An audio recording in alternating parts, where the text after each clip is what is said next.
and welcome to episode 22 of One Step Beyond, a fortnightly show that encourages you to take a step outside your comfort zone and enrich your life. And in case this motto is starting to feel just a little familiar and even tired, I assure you that today's guest takes that definition to the absolute limit.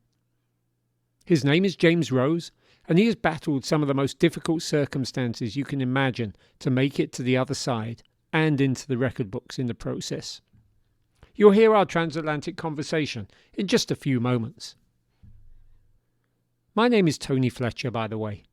If you are a regular listener, you'll know that my professional life is largely based around music and media, and that this show is my playground for my love of the outdoors, travel, and that tiny little bit of the podcast universe where I might be able to share some positivity and reinforcement.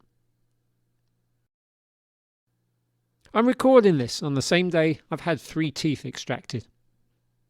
There's a health moral here, that however much you can repair the damage you may do to your body, or should I say however great the body's ability to repair itself, teeth are a different matter. When they decay, they decay. Develop bad habits early in life, in a country that doesn't put a high premium on good dentistry, as I did with an awful diet in my younger years in the UK, and those teeth will eventually need to go.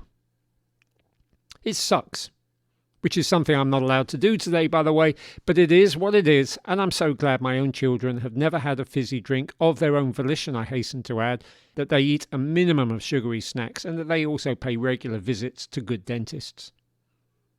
So there's that. And then this Friday, 2 days from now, the day after I will hopefully have published this episode, marks the 1-year anniversary of when I did a pretty good job of trying to kill myself. Not deliberately, but I did manage to engage in a pretty spectacular fall on Gore Mountain while skiing on February 19th, 2020, 2 runs in on what was meant to be 2 whole days of playing in the mountains. I broke at least 3 ribs, which I kind of figured at the time, but what I took to be just major winding and maybe the pain and pressure of those fractured ribs actually masked a punctured lung. By the time, over a week later, that I decided to visit a doctor, that lung had deflated to dangerously low levels. And straight after getting an x-ray, I was told to drive myself to Vassar Brothers Hospital about an hour away from where I live, like, now. I found out afterwards that while you can function with a punctured lung, as I was, should it fully deflate, you won't even get to the phone in time to dial an ambulance. So there's a moral to that anecdote as well, and it's one especially relevant to all my athletic friends who accept pain as the price of taking on an endeavour. Don't suck up an injury. Get it seen to. It may save your life.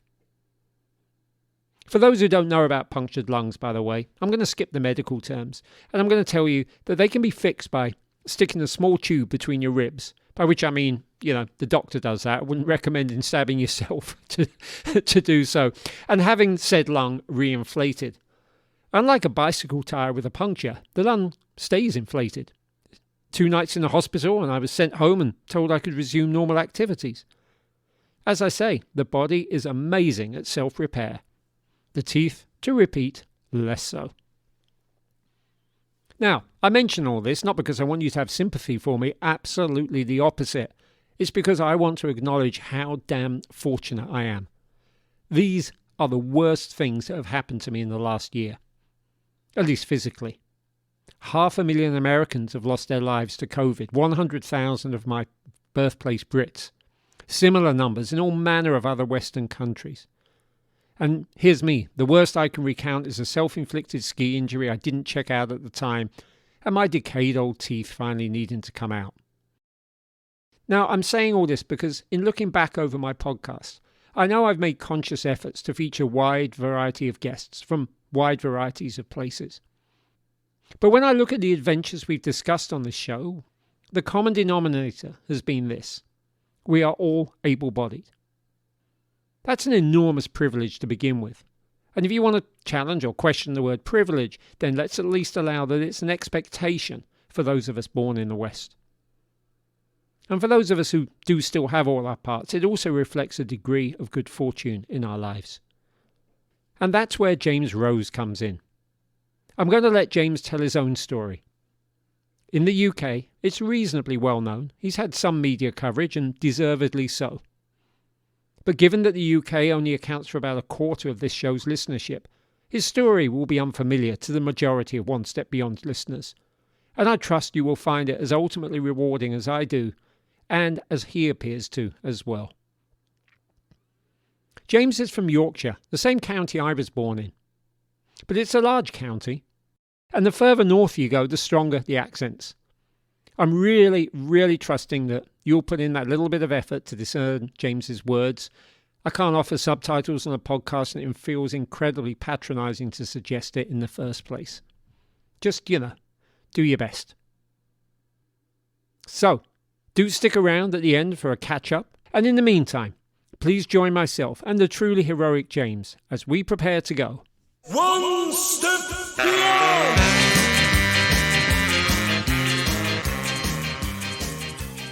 Hi, James Rose. Welcome to One Step Beyond. Where am I speaking to you right now? I'm in Middlesbrough, northeast of England. It's a place where everyone knows each other, and it's not that small where everyone knows each other's business. It's one of them places if you go somewhere or someone mentions someone, then you'll probably know who they are. It's a friendly place as well. If something's happened to someone, I don't know, if someone's passed away or something like that, for an example, and everyone will kind of chip in and help for funeral costs and stuff like that, and do fundraising and stuff like that. So that's kind of the town we like. Great. I think people might know a bit more about Newcastle, which is further up the road, I guess, further up north. Is Middlesbrough? What's the kind of industry that people might know Middlesbrough for? Steel. We built the Sydney Harbour Bridge. Well, all the steel came from Teesside anyway, so that's one thing that comes out of Teesside. I came across you because of social media related to Kilimanjaro. I guess once I got off climbing Kilimanjaro, I was going to say last summer, but it's 2 summers ago now. You climbed it about a month after I did. Now, unlike myself, you got your good self and sort of entry into the record books. Could you tell us why? I was supposed to have been the first double amputee, above knee amputee, to climb it completely unaided. When I did it unaided, it was basically from the bottom or the gate to the Marangu route, which you probably know yourself, all the way to the top. And that was just on my prosthetic legs. I kind of just want to pause for a second because it is such an achievement. We want to be clear about it. Double amputee above the legs. You climbed up Mount Kilimanjaro completely unaided. Nobody held your hand. Nobody pushed you in a wheelchair. No help at all. I mean, there was times when my friends were saying to me, James, you want help? We'll carry you up and all this. I was like, no, get off. And I was literally pushing them away. And that was the whole aim of the challenge, is to come, just do it and completely try and push the boundaries. So you show people that anything can be done, really. It's not like you hide it from anybody whatsoever. So I'm going to ask you to explain to the audience here how you came to lose your legs and give us the backstory there, please. Yeah, so back in 2009, I was serving with the 2nd Battalion, the Yorkshire Regiment. I was on my first tour of Afghanistan, and about 3 or 4 weeks into my tour, we'd been out on several patrols, just normal routine patrols, scanning the area and stuff like that. And on, obviously, my last patrol, I was told to scan an area with a metal detector, or vellum, as you call them in the military. And as I was heading towards the area to scan, I noticed the tree line, and next to the tree line it was a big field that hadn't been cut, which that's a massive indicator. If nothing's being chopped down, that means the farmers haven't been in there, and they're pretty much scared to go in there. So as I'm heading towards the tree line, scanning the area, I turned around, and as I lifted the branch up, I turned around and said to my mate behind me, who was giving me covering fire, I said, it's pretty dodgy in here, and you kind of get a gut feeling. I took one more step, and when I took that step, that's when I stepped on and triggered a pressure plate IED. IED is short for improvised explosive device, and according to NATO, an IED is a type of unconventional explosive weapon that can take any form and be activated in a variety of ways. In this particular circumstance, Just figured that James stepped right on a landmine. The initial blast, it threw me into the air about 5 meters, and when I landed on the floor, I couldn't feel any pain at all. There was no pain at all. I was just in pure shock. I knew something bad had happened, but like I say, I didn't know what had happened. And I lied there screaming, shouting. I just wanted help. I wanted people to come and see me and see what was going on. And after about a minute of shouting and screaming my head off, the shock went, and that's when all like the pain hit me. It just all hit me all at once. It was like a blowtorch, like all over my legs and all over my body. But that's the only way I can really explain it. At the time, I didn't realise that I didn't have no legs. I shouted, "I've still got me crown jewels," as you were. And they said, "Yeah, everything's still there intact." So I kind of like just fell back asleep. Well, tried to fall asleep, which at the time I didn't know if you fall asleep, then you're obviously gonna die and pass out. And I did fall asleep once or twice, but obviously the lads they kept me awake and they saved my life on the ground. And that's it. I remember that's all of it, from getting hit right back until I woke up in the airplane. And obviously, wow. Yeah. Wow.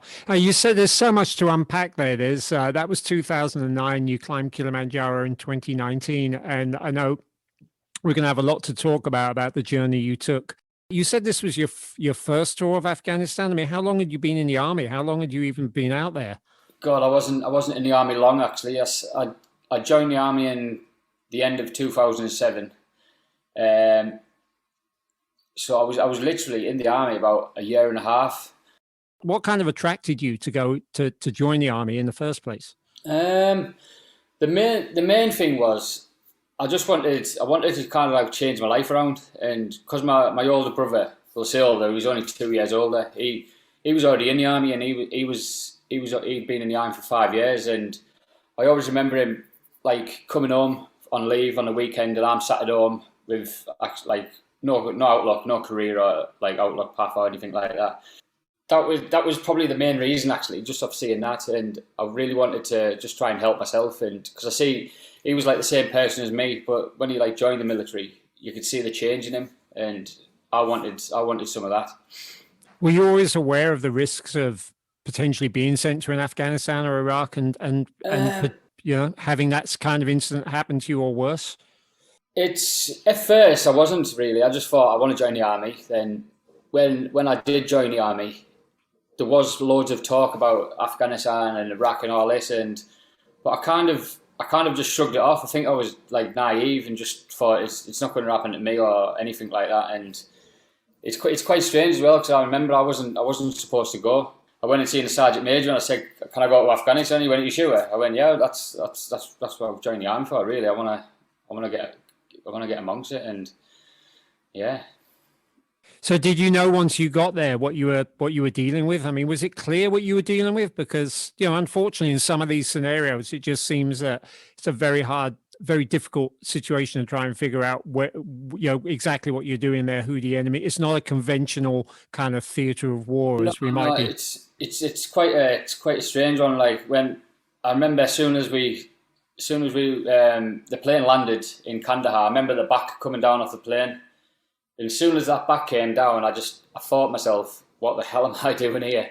I went from like a 22-year-old like young man to like, I don't know, I must have aged about 5 or 10 years straight away. In terms of knowing what you're dealing with over there, it's quite a tricky one, that. Because you see, one day you're talking to the farmers, the locals and stuff like that. The next day, they're like your worst enemy. They don't annoy you and stuff. So you kind of get a feeling who your friends are. So that's what you have to make friends over there with them. You have to be nice to them. Were you unfortunate enough to also lose any friends out there, or at least did? I've lost friends, but not like close friends from my battalion. It's like friends from training who I've knew from training. We've lost them. There was a couple of lads on the same tour as me who got hit as well, who've lost legs and other body parts, which, yeah, not very nice. Yeah, the 10 years in between. But tell me about the journey, because I gather it was not as instant as just sort of, waking up back in Britain and going, oh, I think I'm going to climb Kilimanjaro. It's not that easy, is it? Right? Oh no, it's definitely not that easy. I remember I was in after my initial injury. I was in hospital six and a half weeks, and I was discharged and sent home. So when I was sent home, that's when the problems started happening and stuff. I started realising like how bad it was, and I used to see my friends walking past, and they'd come and knock on the door, and I used to say to my partner at the time, which is now my wife, I used to say to her, go and answer the door and tell her I'm not in, I don't want to see anyone. So straight away I was in that state of like depression and all this kind of stuff, and I was breaking down crying. I just didn't see a way out of anything. I just thought, this is my life now with no legs. I'm sat in a wheelchair. The weather was grim as well. It was like this time of the year when I came back. And I remember this all the time as well, trying to get into my mum's house, like falling out the wheelchair and stuff. And that's what was really getting me down as well. The first step, if we can dare use that word, for James to set off on his path towards some kind of physical recovery was to attend a place called Headley Court, the UK's leading rehabilitation centre for injured soldiers. It involved going to the opposite end of England for 4 weeks at a time. And immediately it put James in a more positive frame of mind. And I remember turning up there on the first day, and when I turned up, there was people with like no arms at all, no legs, and they were in wheelchairs, and they were all like having a laugh, like in the smoking shelter and stuff, and the people were helping each other smoke, and that's what it was like. And I got there and I was like, Jesus Christ, is this real, this? And it just changed my mindset straight from there. I just thought, well, if they've got no arms, I've got no legs. I mean, I'd rather have no legs than no arms. I'd rather keep my arms. So that's the kind of outlook I had. Initially, Headley Court yielded positive results. Within 3 or 4 weeks or something, I was standing back up again on prosthetic legs, which that was a massive buzz for me, because I didn't think I'd be getting there. But as fast as I was standing back up again, I was straight back in the hospital again about 2 weeks later with more surgeries. And so that's kind of the journey. It was just like up, down, up, down, up, down, and right up until like 2014. I remember like 2011 and 12, them years, when I look back now, were like really difficult for me, like with drinking and all that kind of stuff, and I just went off the rails quite a bit. So we haven't mentioned the word PTSD. Is there a lot of PTSD involved here as well, James? Yes, well, when I look back now, there was lots of it. I was fully depressed, fully with PTSD, but I didn't realise, I didn't know the signs. I shrugged them off, and I was even seeing like what's the word? Like a head doctor. I was seeing a head doctor there, and he was examining me every week, and I didn't want to see him. I said to him, there's nothing wrong with me. I don't want to see anyone. I'm fine. I kept on doing stuff what I was doing before I got injured. Like I was going out with my friends. I was going out and going for a pint and stuff like that. So I thought to myself, I'm fine here. And yeah, 2011-12, that's when it kind of got out of control, like drinking and doing all sort of other stuff, drugs and stuff like that. And I didn't realise at the time, like my weight as well, I went to about 18 stone in weight. At 14 pounds to a stone, James was clocking in at a massive 252 pounds. As for why there are 14 pounds in a stone, I have spent a lifetime kind of wondering that, and thanks to the powers and wonder of the internet, I can now confirm that it's because back in 1389 a royal statute in the UK fixed the stone of wool at 14 pounds. That doesn't help explain why there are 16 ounces to a pound, nor for that matter why an American pint is 16 ounces, but the British pint is 20 ounces. What I will say is that when a Brit tells you he had 4 pints at the pub last night, that's 5 American pints. I remember I was a 48 waist at one point, and I was huge, and it wasn't even because of the tablets either, because I remember just taking myself off the tablets. I just thought it was like all the medication I was on, I thought I'm going to take myself off them and try and sort myself out, but it was just the drink and the eating and just no motivation with me whatsoever.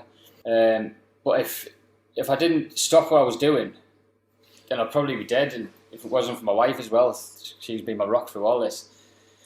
Yeah, she seems to be incredible. I think there's a massive shout out there because you're saying she was your partner when you came home, Mm, and we all need someone in our lives, right? And it sounds like yeah. you got someone who stuck by you, and you said you're married now, and I think she got you to the next step as well, didn't she? Because if you're in this sort of drink, drugs, eating cycle over 200 pounds, Yeah. in a wheelchair, how did you get out of that cycle? Well, she was rowing down at the local rowing club, Tees Rowing Club in Stockton.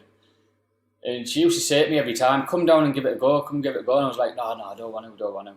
And I remember once I went down and tried it, and I enjoyed it a little tiny bit. I thought, "Oh yeah, it's all right, it's all right." Shrugged it off as you do. And I went the next week, and I just kept on going back and back and back, and that's where my life changed for me. Basically, from getting into something like sport like that, and it was just down to my wife who's told me to go down there, and it just opened up a lot more doors. Like within like 2 years of me rowing there, I was on the GB development squad with the aim of going to the Olympics and stuff. So it completely changed my life. Well, in a 2 year process, were you athletic as a kid? I mean, obviously you joined the army, you had to be fit to do that, but were you Yeah, were you always like athletic? yeah. I was always running. Sounds like a bit like Forrest Gump, but I mean, if I was going to the shop for my mum or something, I'd be running to the shop and I'd run back, and I was that kind of person. I was always playing football, and I was just always like, yeah, walking about and just running about and being active and stuff. Yeah. But for 4 or 5 years after let's call it what it is, having your legs blown off, for 4 or 5 years, you just couldn't face that by the sound of it until you tried out the rowing. You couldn't get back into that frame of mind. No, my life there was, like I say, it was just drinking and partying. Well, yeah, going out and eating and just doing absolutely nothing with my life. And I didn't realise I was doing nothing. I thought I was doing all right. And until you find something that changes your life, and you realise when you look back, you think, what the hell was I doing then? And yeah, if it wasn't for that, if it wasn't for my wife getting me in the rowing, then I wouldn't be here now. When James joined the rowing club there in Stockton, he found 3 or 4 other paras to row alongside. A para here is not shorthand for parachutists, like a para regiment you might have in the army, but rather refer to people who might appear in the Paralympics, a subject to which we will return in a moment. It's also well worth pointing out that rowing is one of the great all-body workouts, and even if you don't have the lower part of your body, it's still one of the toughest things you can engage in. And maybe it was that aspect that attracted somebody naturally athletic like James. It's the gruesomeness of it. It's like you get on the rowing machine, and within like 5 minutes, you want to go jump straight back off because the pain and the constant the hurt I get in my legs and my arms, and it's tiring as well. So that's what I like. I like pushing myself. James did not end up going to the Olympics with the GB rowing squad. He had a couple of incidents that forestalled that. One of them was out on the Tees at the Stockton Rowing Club, where his boat capsized, and being that he was strapped in by nature of his body, he had a panic attack, managed to right himself, but that panic attack resurfaced as PTSD when he did a time trial down in the south of England in very, very bad conditions. So bad, in fact, that the organisers said that rowers did not need to row that day, except that James, demonstrating his soldier's mentality, insisted on rowing anyway. He had a torrid time out there, delivered a terrible time out there, and gave up the rowing. He did not, however, give up the concept of sport. Well, after that, there was an opportunity to do like a charity bike ride on I don't know if you've seen them, the kind of hand cycles where you use your hands, like a freewheeler type thing. And that was to do a 100-mile bike ride. And I thought to myself, right, I want to do something else. So this came along, and I thought, right, I'll try it, see if I like it. And I remember I was on one of my training sessions, and I was by myself. This was like a week before the actual ride itself. And my plan was that day to do like 20, 30k training. I managed 10 before I got run over on my bike. So it's kind of like I've got no luck, but I don't know. It's like I got run over there, and I thought to myself, right, I'm still going to do the ride. I'm still going to do the ride regardless, even though I had a pot on my arm, I had all road rash all over me, and my bike, what I was on, was like, it was like a tank. It was heavy compared to all the other people's, like they're like professional racers and stuff. But I finished the race anyway. I finished it, and about 7 hours it took me, and that's the first and that was the last time I got on the bike. I didn't enjoy that, but I tried that.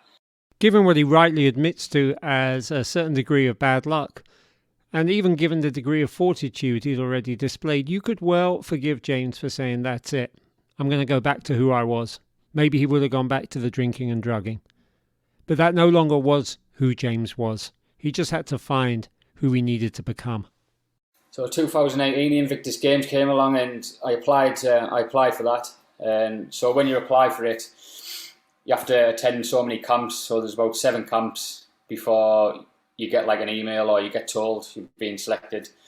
When I've got this email, it said, "Congratulations, you've been selected to be part of Team UK." And it didn't really sink in. I looked at it and I thought, it's not true. It's not true. And I must have read it about 30 times. So I admit, while I had a sense of what the Invictus Games were, or are, I knew that they weren't, or aren't, the Paralympics, so I looked them up. According to the Foundation's website, they came about after Prince Harry, aka the Duke of Sussex, saw the Warrior Games in action in the USA in 2013 and realised firsthand how the power of sport, I'm quoting here, can help physically, psychologically and socially those suffering from injuries and illness.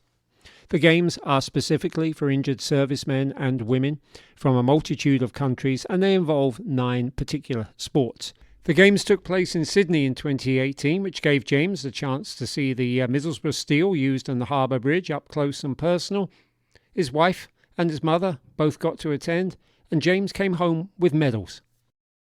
Yeah, we got a silver medal in sitting volleyball and a bronze medal in wheelchair basketball, and the Yanks, they knocked us out in basketball, which is understandable. That's a home sport, isn't it, really? But yeah. And yet, for all that truly momentous achievement, it's a long way from doing seated volleyball and wheelchair basketball to deciding that you can climb Mount Kilimanjaro unaided as a double above the knee amputee.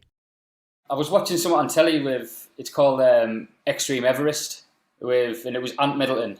He was in the SBS Special Boat Service, and anyway, he was on telly. He was on Channel 4, and he was climbing Mount Everest. And I've always been obsessed with mountains, and Mount Everest especially. And I'm watching it, and then I put something on Facebook on my status saying I'd love to climb Mount Everest one day, ha ha ha, or something on the lines of that. And one of my teammates from the Invictus Games in volleyball, he seen my post, and he rang me up the next day, and he said to me, "I seen your post last night about Mount Everest." I was like, yeah. And he went, "Well, what about if you climb Kilimanjaro instead?" So I'm like, all right, yeah, okay, whatever. You kind of like just shrug it off. Did you think, how the hell am I going to do that?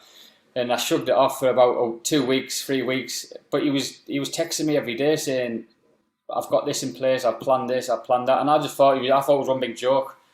And it was only till about 2 or 3 months into all this talking and stuff like this, he said to me, "Right, I need to know now if you're serious about doing it."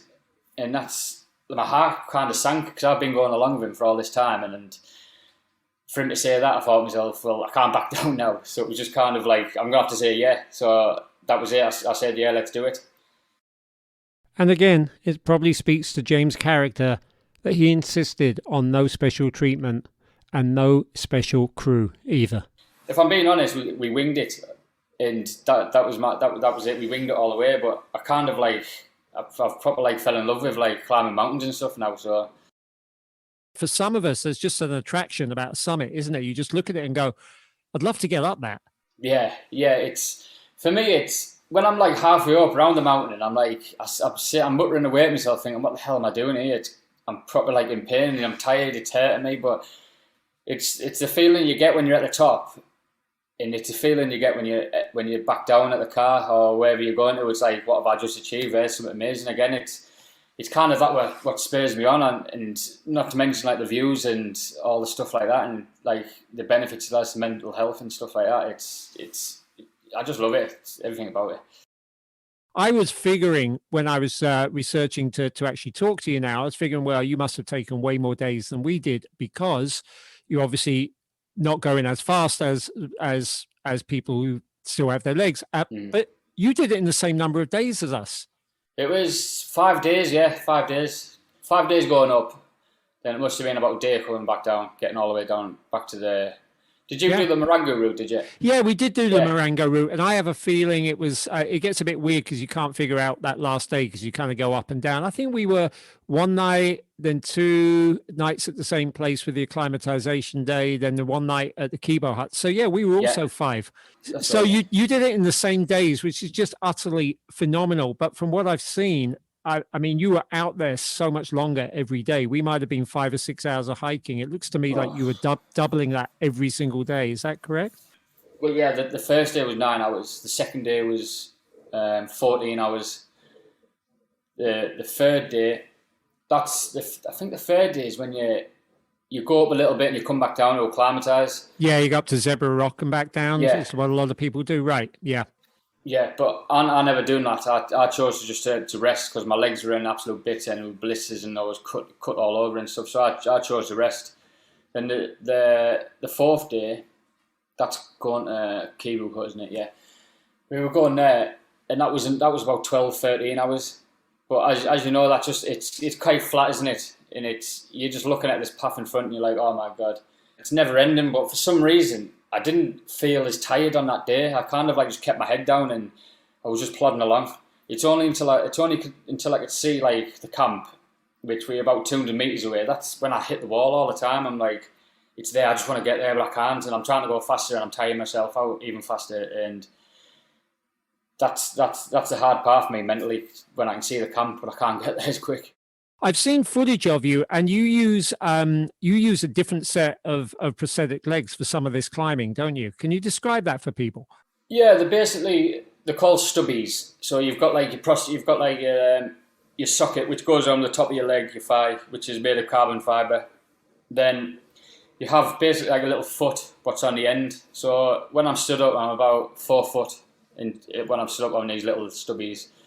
And the reason I chose them is because when it starts like going uphill a bit or starts getting a bit steep, you can crawl and you can use all your legs, and it just makes life a whole lot easier.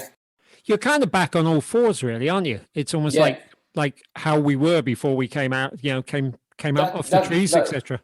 That's exactly what it is. You're on all fours, and people were looking at me.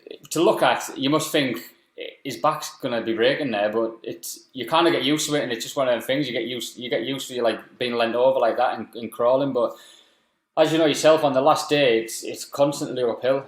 There wasn't one part of that where I was stood up normally walking on my crutches. I was just like on my hands and I was crawling a bit.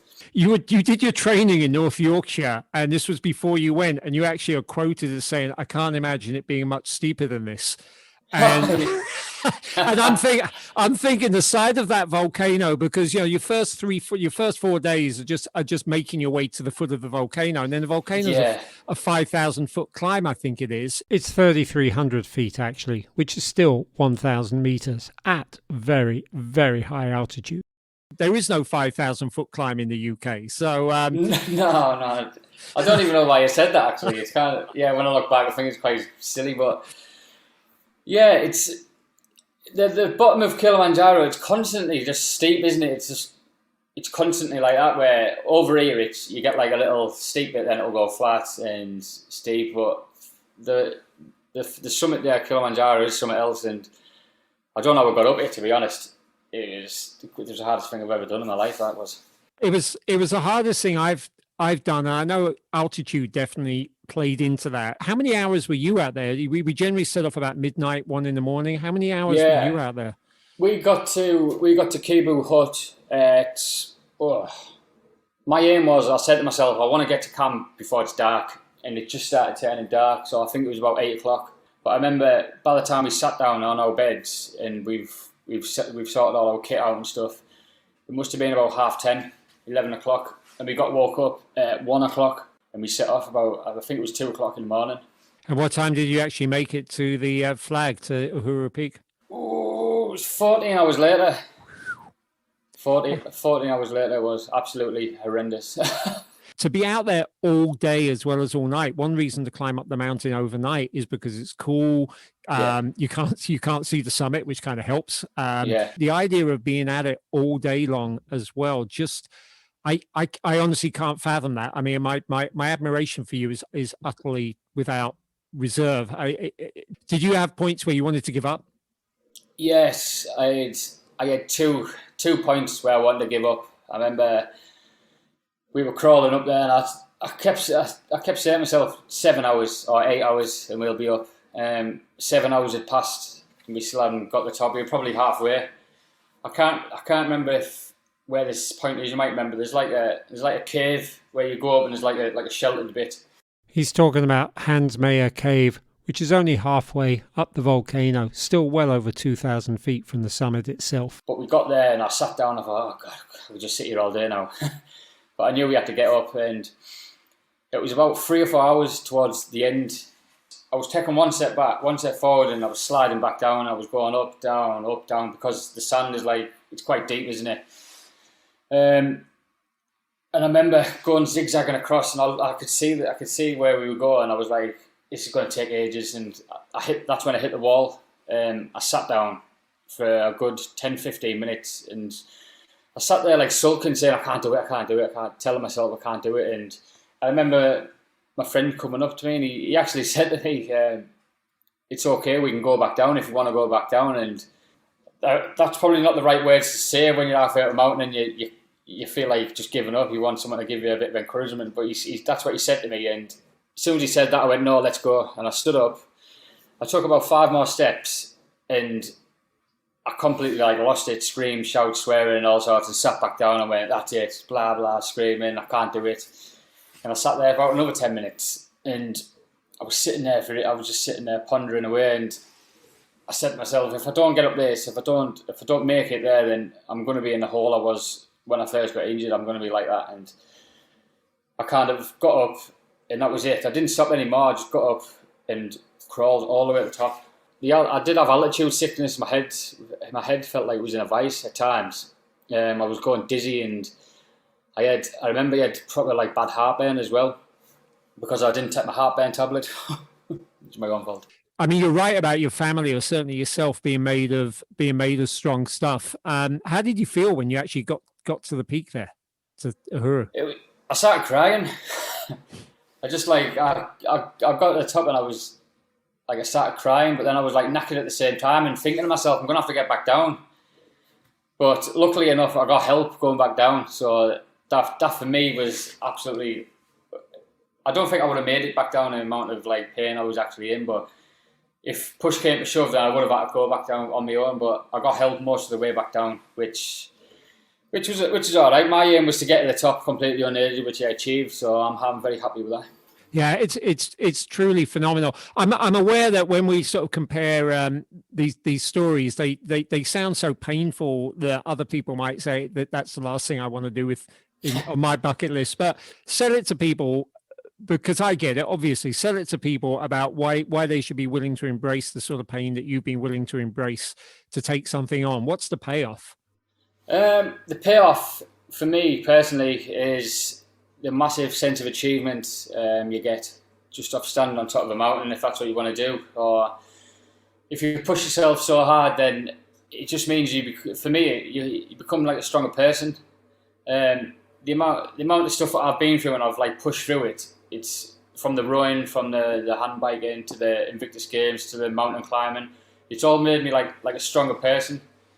And I'm already thinking now, I don't know if this is too ambitious, but I've got Mount Everest there. I want to climb it. I know it'll be absolutely rock hard, and it's hard for seasoned mountaineers, but that's kind of the outlook I have. I want to try and push the boundaries as far as I can, and just help as many people along the way if I can, so.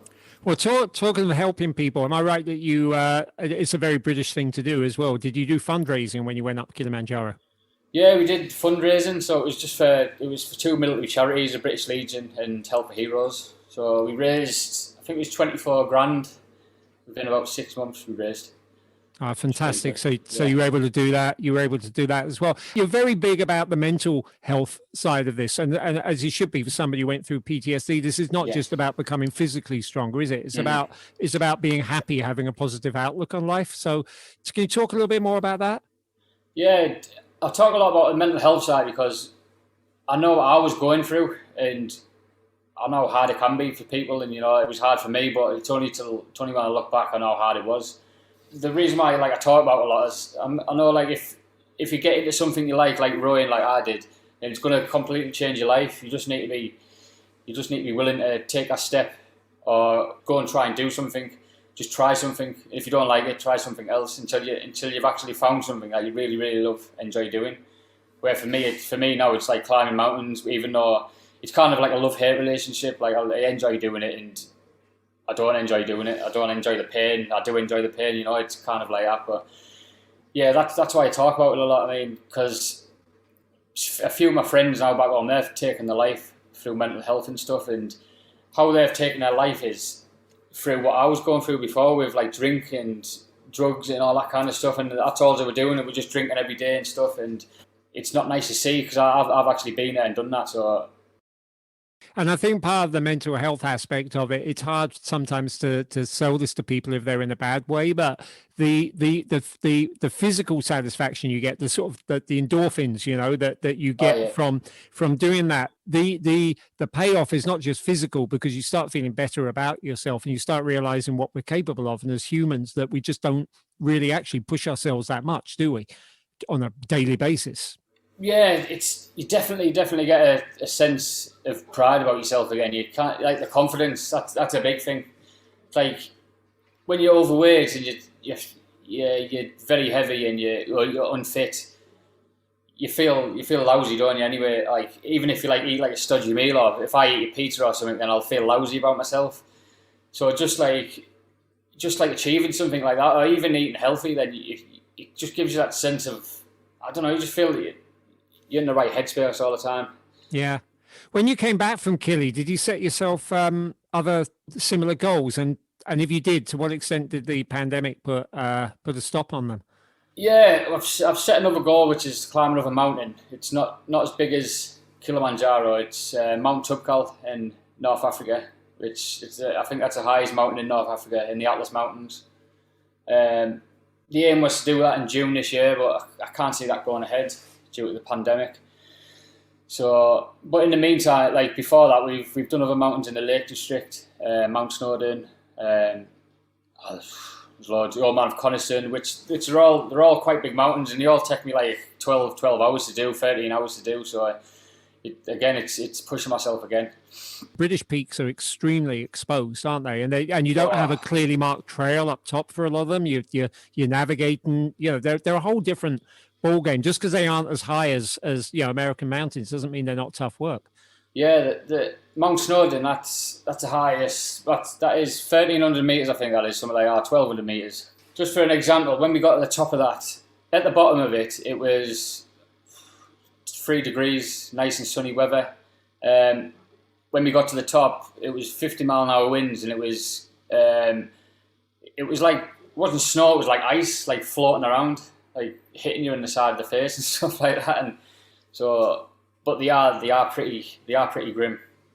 But you've had a certain amount of British media coverage. Is that sort of like led to anything? Because it seems to me that you are and should be something of a role model for people who might go through something similar, whether or not it's in the armed forces, but having that kind of life-defining accident and then being able to actually strive on from there despite all the challenges, the physical and mental challenges that would present. Yeah, I kind of do like talks and stuff like this, that kind of stuff. But I just like to try and help people. I mean, I get messages. I get a message the other day actually from someone in Texas, and he's messaged me saying that I've inspired him to go and try and climb Kilimanjaro himself, and he's an amputee as well. That really gives me like a kick. It's kind of like if I can help one person with like my positivity, or if I've done something, then like climb a mountain and showing people that they can do it as well. So yeah, it's kind of gives me like a little buzz out of it if I can help someone. Anything else in the works? You got like a life story you're planning to tell or anything like that? Oh yeah, yes. I'm in the middle of writing my first book. It's going quite good actually. This is the third time looking. I've had my first writer who was helping me write it. He kind of backed out. He backed out. My second writer, he wasn't going as fast as I wanted him to with me. So I've found another guy now, and he's actually written his own book, so he knows what it's all about. And he's actually just sent me a contract tonight, so I'm going to read through that and sign it all. So it's all pretty legit, and we're hoping for about another 4 months, and it'll be out there. So all being well. If you could boil all your advice down to like one thing that you could say that you've learned from your experiences that would send a message of positivity, what would it come down to really? My main one would be set goals. Set goals. You don't have to achieve them. If you don't achieve them, set another one. Find something that you're passionate about, which like for me is climbing mountains, which that takes up most of my time now. Which finding new mountains and climbing stuff. So if you can find something that you really enjoy, then that's going to help you along the way, and set some goals. But overall as well, try and be happy in life. I'm going to look up, do you know if a double amputee has ever climbed Everest? No. Well, yeah. you got many years ahead of you to take that one on. So maybe you'll be in the record books for that one as well. So that would be good. The best place to visit James online is at Instagram. You'll find him at James7Rosie with a Y on the end of Rose. And if you go back to February 3rd and January 11th, you'll see video of him climbing the volcano summit of Mount Kilimanjaro on those stubbies he described. It is hard without looking at that video to imagine the amount of work and effort and indeed pain that James must have gone through to be able to pull off that climb. His Instagram site is actually great. The quality of photos is generally really, really good. It shows him on all kinds of other peaks, shows him in training, shows him perfectly proud of his body, especially as it is now, and especially in comparison to where it was when he weighed 18 stone. You'll see a few before and after pictures as well. And in the show notes for this episode, I'll post a few links to stories about him in the British media. He's had a fair few share of interviews. If you don't know what the show notes are, those are the notes that accompany this show on your phone or your web page, or hopefully however else you're listening to this, except of course on the radio, in which case I do encourage you to visit our own social media. That's coming up at the end of the show. And if you'd like to hear the mini documentary about our own group climb up Mount Kilimanjaro just a month before James in the summer of 2019, well, that's the first 4 episodes of One Step Beyond.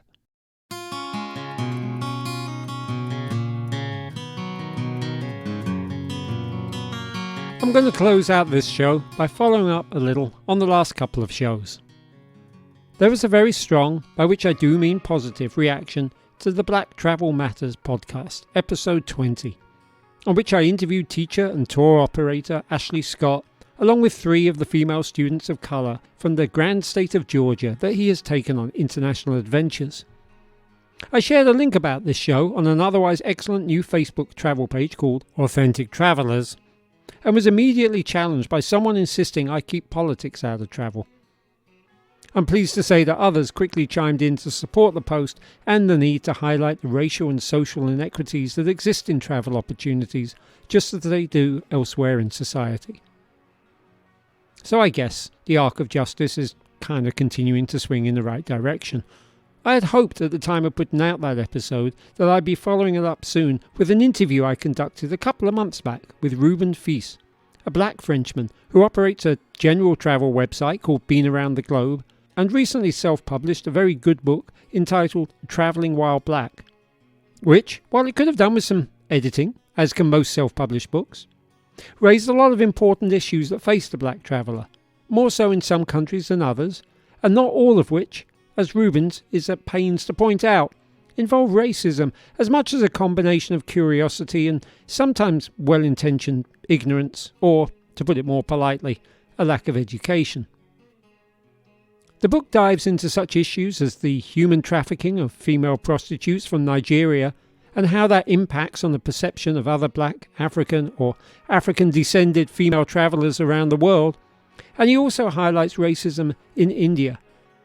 It's part of my own white privilege that I did not experience that racism when I spent 2.5 months in India in 2016, but it is all too evidently true that India does operate by its own colour-coded caste system, something that, now that I'm watching a lot of Bollywood movies for fun, I really can't ignore.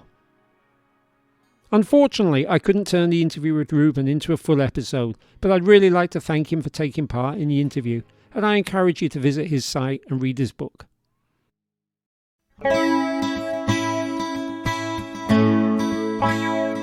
So, there was also a great reaction to episode 21, a very different one, called A Winter Day's Hike, about my pleasant day's hike, covering a well-trodden path up our local Halcott mountain in the snow. It's interesting that these shorter, more personal episodes I occasionally put out have generated some of the most enthusiastic responses in terms of people reaching out to me, and yet, to the extent that such figures are reliable, are far from the most popular episodes in terms of overall listenership. I'm not sure what lessons to learn from this apparent contradiction, but as of this past week, One Step Beyond has been officially downloaded in 50 different nations, so I have to presume we're doing something right. On episode 21, I mentioned another Facebook group page, Catskill Trail Conditions, as a great place to get your info before setting off on a hike here, and indeed to post your report and pictures afterwards. About 12 hours after I posted that episode, the group's founder Tim Luby announced the unveiling of his app, currently Apple only I'm afraid. It's called Hike Intel, and it aims to crowdsource information about hikes to provide for safe and enjoyable adventures globally, without the kind of negative commentary that is sadly so often a feature of Facebook. On that subject, I was wary of showing my own face on that group page for climbing Halcott without snowshoes, despite the fact that as a bushwhack there's really no requirement to do so. But then, instead, I decided to double down. On Valentine's Day, I took my girlfriend on a first winter hike, that's her first winter hike, not mine, up Overlook Mountain, the very popular and also very steep climb just above the famed village of Woodstock. The trail is more like a road, which makes it relatively easy even for non-experienced hikers. It passes through the ruins of the Overlook Mountain House, which makes it entertaining, especially for little kids. And it finishes with a fire tower on top, which allows for spectacular views for those brave enough to climb the steps. And those views are spectacular even when there is low cloud cover on a snowy day such as Valentine's Day. My pictures may have looked like they were taken in black and white, but that only made them all the more haunting as far as I was concerned. Snowshoes were absolutely not needed on Overlook, and I encourage anyone in this area who wants to explore winter hiking in the Catskills that this Overlook would be a great first adventure. What made our own climb even more rewarding was the sight of skiers coming down off the top of the mountain along the side of the trench formed by the regular hikers. Given that Overlook fails to flatten out, it's the kind of fall line that rewards the uphill climb with skis either on your back or skinned up on your feet. In fact, just as we reached the bottom, we came across a couple of snowboarders, one of whom was carrying his board on his back, the other of whom was climbing uphill on a split board, which is basically what it sounds like, a snowboard that splits in two to facilitate the uphill climb. In winter sports parlance, this is called earning your turns. I posted a picture of Casey and Steve, because that's their names, posing with their equipment, and they showed up on the Catskill Trails Conditions page within hours, surprised to see themselves there, but clearly delighted to do so and assuring me and the rest of the viewers that the ride back down the hill had been well worth their uphill effort. No promises, but if I can get it together, I'll put out an episode about backcountry skiing and riding while it is still winter. It's something I have no real experience of myself, though ironically I do have the skis for it. Time, perhaps, for me to further step outside my comfort zone. Besides, what's the worst that can happen? Well, as someone who's already experienced a badly broken shoulder, some concussion, scar tissue, and that aforementioned punctured lung and broken ribs, all from downhill skiing on official trails, I probably should not tempt fate. While we are on the subject of hiking, a shout out, and not for the first time, to Travel Tales Beyond the Brochure, which recently, alright, it was 12 weeks ago, but it's recent for me because I only just listened to it, an episode on Kinder Scout, a peak in England's aptly named Peak District, famous for a mass trespass back in 1932 that kick-started a right-to-roam movement that was eventually enshrined in legislation in the year 2000. As I mentioned to James on this episode, I've done very little exploration of Britain's wonderfully dangerous outdoors, but a decade or more back, I added an overnight day to a drive from Manchester to Yorkshire, booked into the Snake Inn Pass more or less at the foot of Kinder Peak, and planned a day taking in the Kinder Scout loop of peaks. My plan was to run. Unfortunately, there was a misty rain looming all day, and I showed some maturity by erring on the side of caution. Unlike the Catskill, those peaks are very exposed, the trails are loosely marked if at all, and I knew that if I could not keep the main road, the A57, within sight, there was every likelihood of losing my inner compass entirely and getting trapped up there. I had a fun 17 miles on the hills all the same, the last few of which entailed climbing all the way back up again from where I started just to round off the hard day's work. As I was the only overnight guest at the inn that night, and as they had cooked up a big vegan stew at my request, I was encouraged to have seconds, and then thirds, as I was, after all, the only person there for dinner. That meant I also had almost no distance to crawl afterwards into my bed. It snowed lightly that night, there was blue sky in the morning, and it would have been the perfect day to do the running I'd planned the previous one. But that is the reality of planned travel. You take what the weather calendar gives you. That calendar has given us lots of snow and cold weather in the northeast of the USA this winter, and at the time of recording, as I think you're probably aware, right across the whole country. Meantime, those who are into hiking the local mountains say it's the best winter here in years and years. Judging by the number of backcountry tracks that we're seeing alongside the hikers, you can figure the skiers and riders are not complaining either.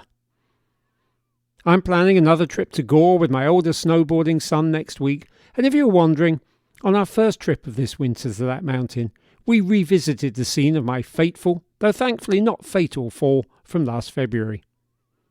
The mistake I made, cutting across two interlocking trails and hitting a hidden ditch in between by error, did not appear as dumb as it felt at the time, at least not to my son, who wasn't with me last year. And in fact, it did look like a snowboarder or two had tried much the same thing the same day we were there. Sometimes it's just dumb luck. And sometimes, as James Rose demonstrates, you have to fight back against that dumb luck and refuse to let it get the best of you. I'll leave you with that positive thought, and I'll see you back here next time.